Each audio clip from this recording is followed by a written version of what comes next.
This is Ashwin. So in our earlier example, we saw how to raise the exceptions programmatically and how to handle them. So in this particular example, we are going to see that how to handle the exceptions by their types. Okay. So this program that you are able to see on the screen is nothing but the extension of the earlier program. So here we are actually assigning value 1 to variable A, a value 0 to variable B, and then we are actually assigning the division, the result of the division of A and B to the variable C. Now this line which I'm highlighting is supposed to raise the exception. Okay, so it raises the exception like 0 divide error, and once it raises the exception, it goes ahead and prints the exception. Okay, so let's execute this program. Okay, so it has actually printed the error message. What error is? Division by 0 is the error. Okay, so now let's try to modify this program a bit, and let's try to change the type of the variable, and let us save the code.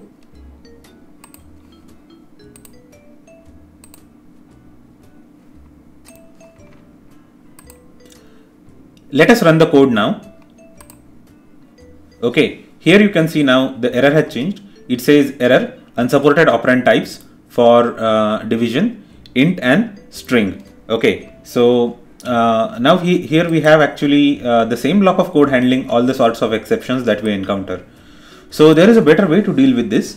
So the way is that we can actually create different blocks for handling different types of exceptions. So let's write the code for that. We will have to modify this code a bit.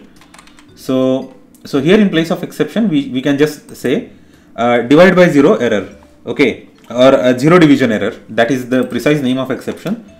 0 division error.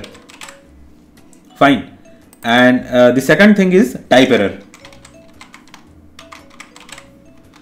Okay, so let's go ahead with now our code now. Let's run the code. And here the output is same, but the difference is that the different blocks of the code are handling this. So programmatically we can have the different flow of execution when different type of exceptions are encountered. So we can just say print running sequence 01, running the code for division by 0,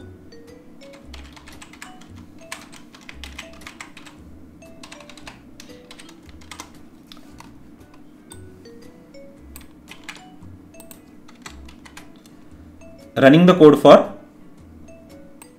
type error, and finally running the code for generalized exception.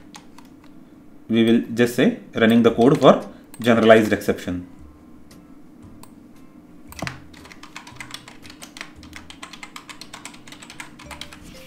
So now this way we can actually have different blocks of code running when we encounter distinct exceptions. Okay, so if you ever encounter division by 0 error, okay, then our program is going to run only this block of code.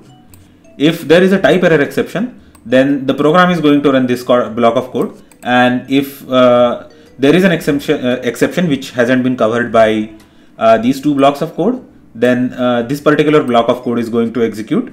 Okay, so let's try that now.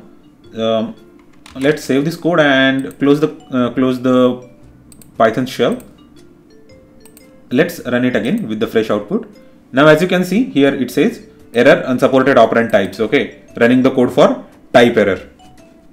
Similar way, we just need to change the operand type again, and it will run again the other block of code which is listed under 0 division error. Okay, see, it says now running the code for division by 0. So every time we encounter a different error, we can actually have the provision to handle it in a different way, because that is actually a logical step. Because suppose if your program is actually full with multiple types of exception, then all you want to do is to have different course of action on different exception. Okay, for every exception every type of exception there should be different course of action taken, okay, in the program flow. So that is what you want. So this is like more of a switch case statement in C and C++, where if you have like a one kind of input, then you can actually run another kind of block of code. So that sort of stuff we are trying to achieve here with multiple except blocks in your code. So this is how we handle multiple types of exceptions in different blocks of code. So if you have any query regarding with the code or the concept, please do not forget to mention that query in the comments. Do not forget to like this video and subscribe to my YouTube channel for more exciting videos on Python tutorials. Thanks a lot.